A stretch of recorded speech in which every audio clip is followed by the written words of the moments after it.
BA part second Sanskrit. प्रथम प्रश्न पत्र अभिज्ञान शाकुंतलम। तृतीय अंक 16 से 21 पद्य। मैं डॉक्टर मनीषा गोदारा, सह आचार्य संस्कृत, राजकीय बांगड़ महाविद्यालय टीटवाना। 16वां पद्य।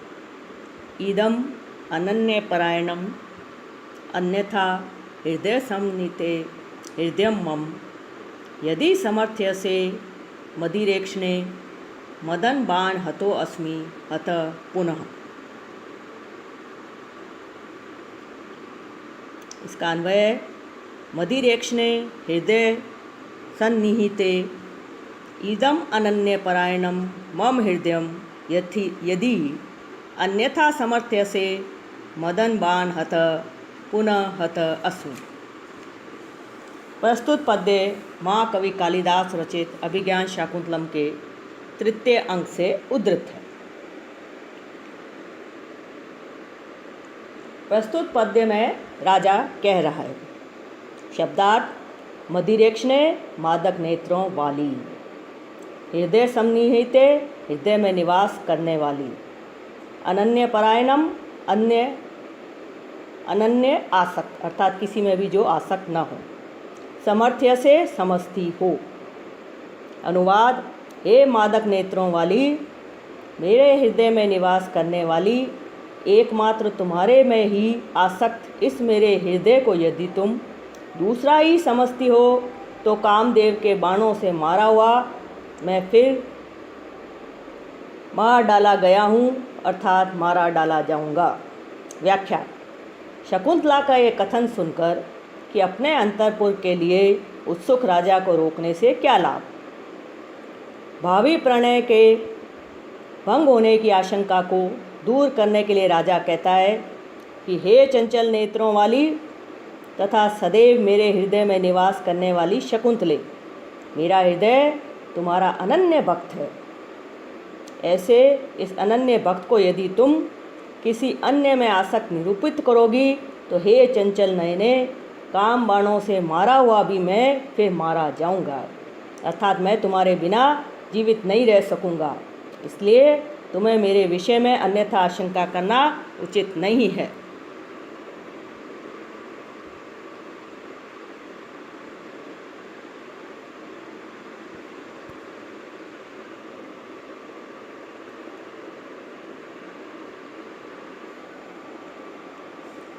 विशेष अनन्य परायणम न अन्यथ परायणम यस्य तत् त्वयि अनुरक्तम केवलम त्वत्निष्ठम इति अर्थ। जो हृदय दूसरी किसी स्त्री में अनुरक्त नहीं है अर्थात केवल तुम्हारे में लगा हुआ है। हृदय समनीते ये शकुंतला हेतु प्रयुक्त सार्थक संबोधन है। कहने का आशय यह है कि तुम निरंतर मेरे हृदय में रहती हो, मैं सदैव तुम्हारा ही ध्यान करता रहता हूँ। प्रस्तुत पद्य में अनन्य परायणम के प्रति हृदय समनिहिते पद हेतु के रूप में रखा गया है, अतः पदार्थ हेतु काव्यलिंग अलंकार है। हृदय का अनन्य परायणम तथा शकुंतला के हृदय समनिहिते और मदिरेक्षणे इत्यादि द्वारा अनेक विशेषण साभिप्राय हैं, अतः यहाँ परिकर अलंकार है। प्रस्तुत पद्य में द्रुत विलंबित छंद है, जिसका लक्षण है द्रुत विलंबितम आ नभौ भरौ। व्याकरणात्मक टिप्पणी। अन्योन्य अनुराग अन्यस्मिन्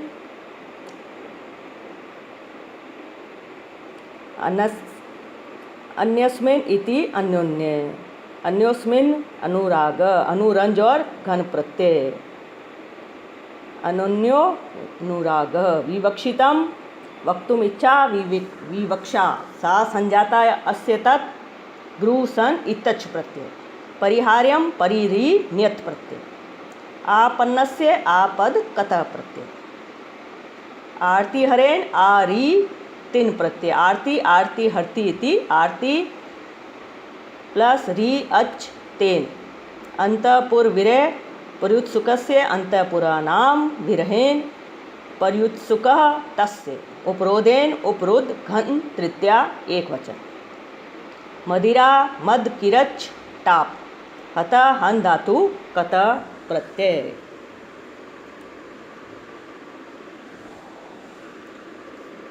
17वां पद्य। परिग्रह बहुत्वे अपि द्वे प्रतिष्ठे कुलस्य मे समुद्र रसना चोर्वी सखी च युवयोरियम्।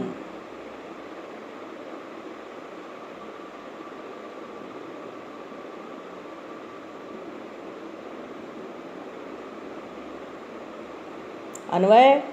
परिग्रह बहुत्वे अपि मे कुलस्य द्वे प्रतिष्ठे भविष्यतः समुद्र रसना उर्वी च इयम युवयो सखी च। शब्दार्थ। परिग्रह बहुत्वे अपि बहुत सी पत्नियों के रहते हुए भी रसना मेखला उर्वी पृथ्वी। अनुवाद। अनेक स्त्रियों के होने पर भी मेरे वंश की प्रतिष्ठा दो हैं, एक तो समुद्र रूपी मेखला वाली पृथ्वी और दूसरी आप दोनों की ये सखी शकुंतला। व्याख्या।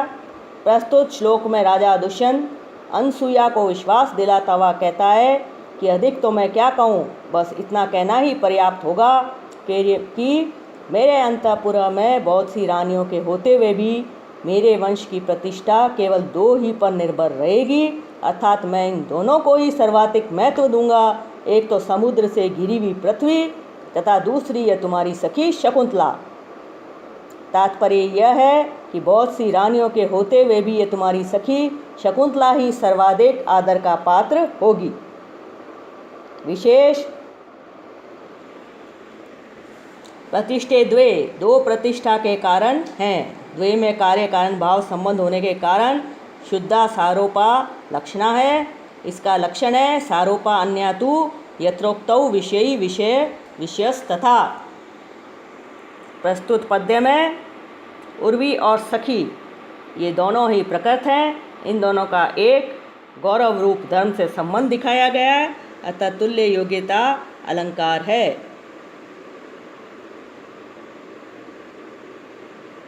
कतिपय विद्वान यहाँ उर्वी को अप्रस्तुत मान का दीपक अलंकार मानते हैं। उर्वी शब्द में लिंग के साम्य से स्त्री के व्यवहार का आरोप किया गया है, अतः समासोक्ति अलंकार है। द्वे प्रतिष्ठे कुलस्य में दोनों ही प्रतिष्ठा का कारण है।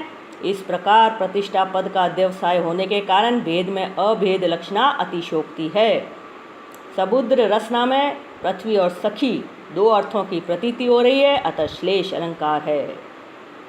इस पद्य में पथ्या वक्त्र नामक छंद है। व्याकरणात्मक टिप्पणी। परिग्रह बहुत्वे परिपरीत साकल्येन गृह्यते इति परिग्रह। पत्नी परिग्रह कर्मणि अप परिग्रहाणाम बहुत्वे इति परिग्रह बहुत्वे। षष्ठी तत्पुरुष समास। समुद्र रसना समुद्र एव रसना यस्या सा तादृशी।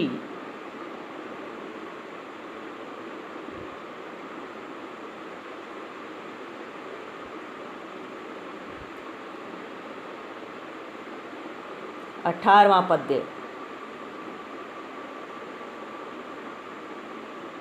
किम शीतलै क्लं विनोदिभिः आर्द्रवातान् संचारयामि नलिनीदल तालव्रन्तैः अंके निधाय करभोरु यथा सुखम ते संवाहयामि चरणौ उत पद्म ताम्रौ।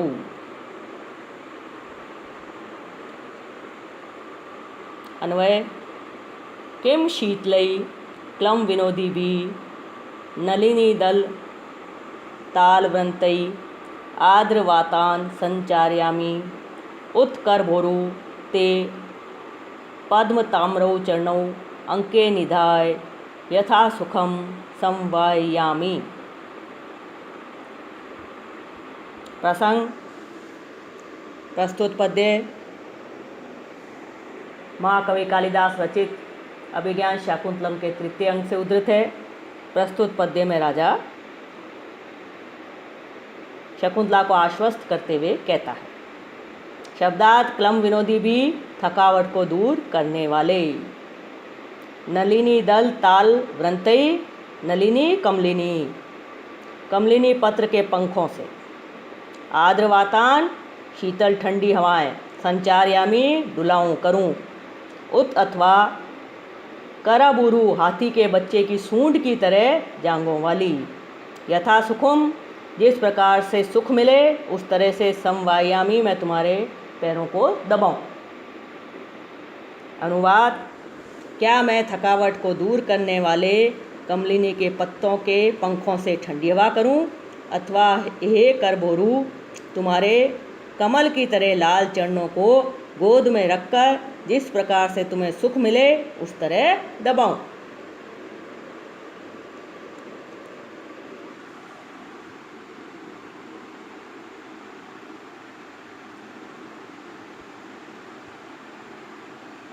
व्याख्या: राजा के पास अकेली छोड़कर दोनों सखियां जब चली जाती हैं तो शकुंतला अपने को असहाय महसूस करती है।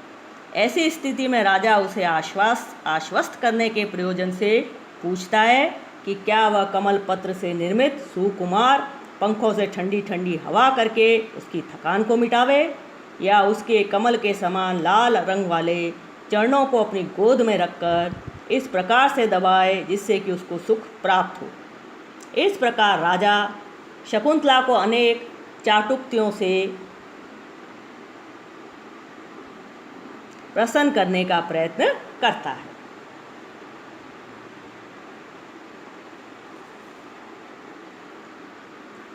विशेष नलिनी दल ताल व्रंतई, या नलिनी पद से सुगंधित होने की सूचना दी गई है। संचारयामी, सम्यक मंदम मंदम चार्यामी करोमि। यथा सुखम, इससे राजा ने अपने संवाहन की कला में निपुणता को द्योतित किया है। करबोरु, इस पद के दो अर्थ किए गए हैं। कलाई से लेकर कनिष्ठिका उंगली के मूल तक के हस्तभाग को करब कहते हैं। यह भाग सुडोल तथा ऊपर से नीचे की ओर उतार वाला होता है। करब हाथी के बच्चे को भी कहते हैं। उसकी सूंड की तरह भी कामिनी की जांघें बतलाई जाती हैं। यहाँ पर नलिनी दलों पर ताल व्रंत का आरोप किया गया है, जो प्रकृति में पंखा करने के लिए उपयोगी है, अतः परिणाम अलंकार है। करबोरु और पद्म ताम्रऊ में उपमावाचक इव शब्दों का प्रयोग न होने से यह वाचक लुप्तोपमा है। करबोरु और पद्म ताम्रऊ इन विशेषणों के साभिप्राय होने से परिकर अलंकार है। प्रस्तुत पद्य में वसंत तिल का छंद है। वसंत तिल का छंद का लक्षण है उक्ता वसंत तिल का तब जा जगौ ग। व्याकरणात्मक टिप्पणी। करबोरु करबो इव उरु यस्या सा तत्संबोधने। क्लम विनोदी भी क्लमम विनोदी तुम शीलम एशाम इति अर्थे। क्लम विनुद निच कर्तृ निणि। संचार्यामी समचर निच। संवायामी संव निच।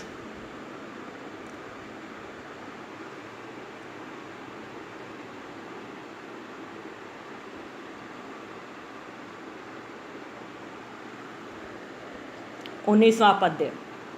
उत्सृज्य कुसुम शयनम नलिनी दल कल्पित स्तनावरणम स्तन आवरणा कथम आतपे गमिष्यसि परिबाधा पेलवई अंगे।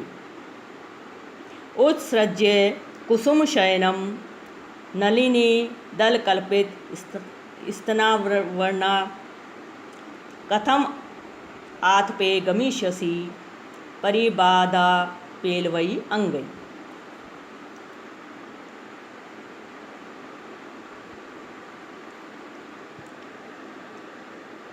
अन्वय: नलिनी दल कल्पित स्तन आवरणा त्वं कुसुम शयनम उत्सृज्य परिबाधा पेलवई अंगई कथम आतपे गमिष्यसि।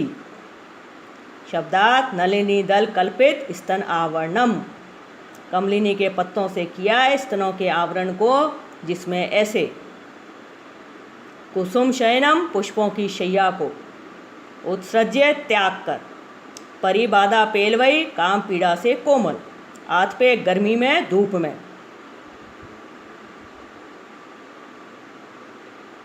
गमिष्यसि जाओगी। अनुवाद, कमलिनी के पत्तों से किया है स्नो के आवरण को, जिसमें ऐसी पुष्पों की शैया को छोड़कर काम पीड़ा से कोमल अंगों से धूप में कैसे जाओगी। व्याख्या, शकुंतला वेतस कुंज से उठकर जाना चाहती है। दुष्यंत यह कहकर उसे रोकना चाहता है कि अपने संताप को कम करने के लिए पहले ही तुमने अपने स्तनों को कमलदनों से ढक रखा है तथा पुष्पशैया पर लेटी हुई हो। बाहर गर्मी है, शरीर कोमल है तथा काम पीड़ा से पीड़ित है, अतः धूप को सहन करने में असमर्थ है। विशेष कथम आतपे गमिष्यसि, धूप में कैसे जाओगी। यहाँ राजा के कहने का आशय यह है कि स्वस्थ व्यक्ति भी वस्त्रों के आवरण को छोड़कर धूप में नहीं जा सकता। फिर तुम तो स्वभाव से ही कोमल अंगों वाली हो।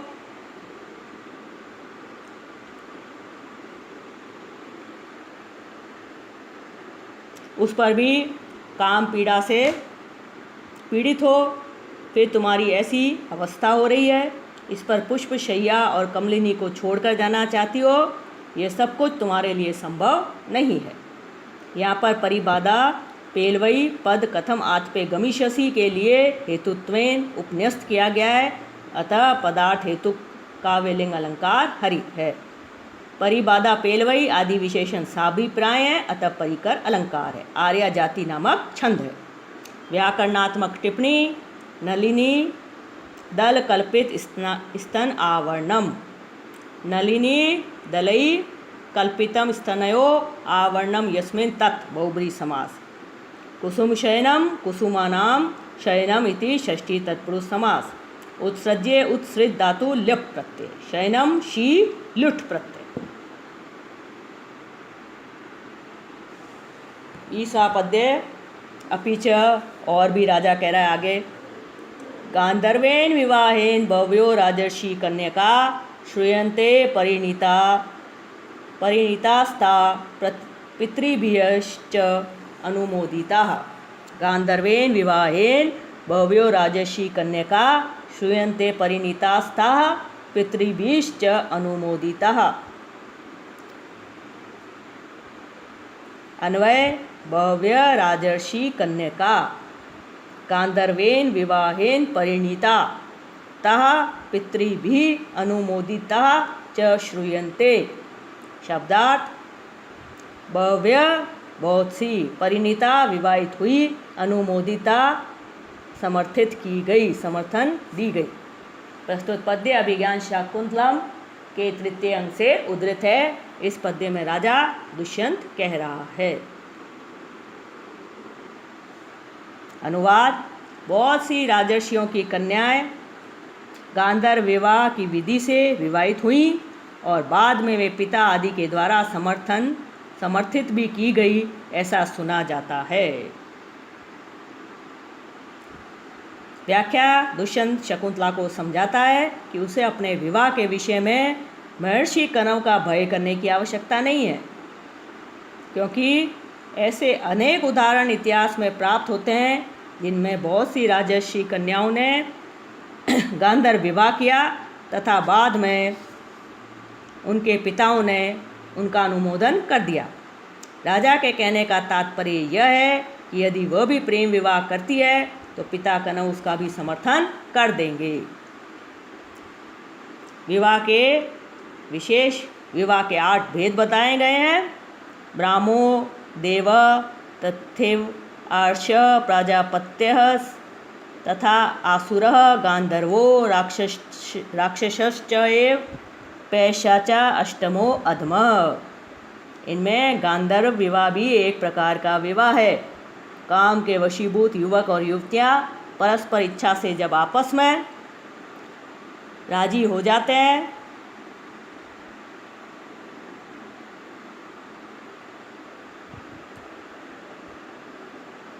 तो वह गांधर्व विवाह कहा जाता है। प्रस्तुत पद्य में अप्रस्तुत सामान्य से प्रस्तुत विशेष की अभिव्यंजना होने के कारण अप्रस्तुत प्रशंसा अलंकार है, अनुष्टुप नामक छंद है।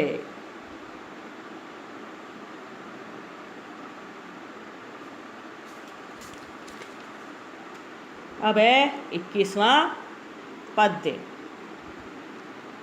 अपरिषद कोमलस्य यावत् कुसुमस्य एव नवस्य षट्पतेन अद्रस्य पिपासता मया ते सदयं सुंदरी गृह्यते रसो अस्य।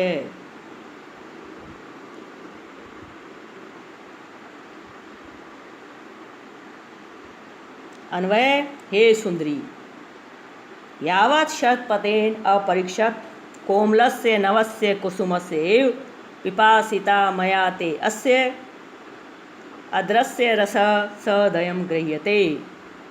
शब्दार्थ, षट्पतेन भंवरे के द्वारा अपरिषद कोमलस्य अनास्वादित तथा सुकुमार, पिपासिता प्यासे, गृह्यते पिया जाता है। अनुवाद, हे सुंदरी, जब तक भ्रमर के द्वारा अनास्वादित और सुकुमार नवीन पुष्प के समान प्यासे मेरे द्वारा तेरे इस अक्षत कोमल अदर का रस दया भाव से पिया जा रहा है।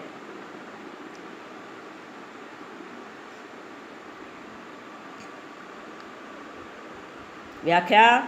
शकुंतला जब राजा से आग्रह करती है कि वह उसे छोड़ दे, तब दुष्यंत कहता है छोड़ दूंगा। शकुंतला पूछती है कब छोड़ दोगे? तब राजा उत्तर देते हुए कहता है कि भ्रमर आदि के द्वारा अनास्वादित तथा कोमल नवीन पुष्प के समान प्यासे मेरे द्वारा इस अक्षत अदर का रस पूर्णतया नहीं पी लिया जाता है, तब तक मैं तुम्हें नहीं छोड़ूंगा।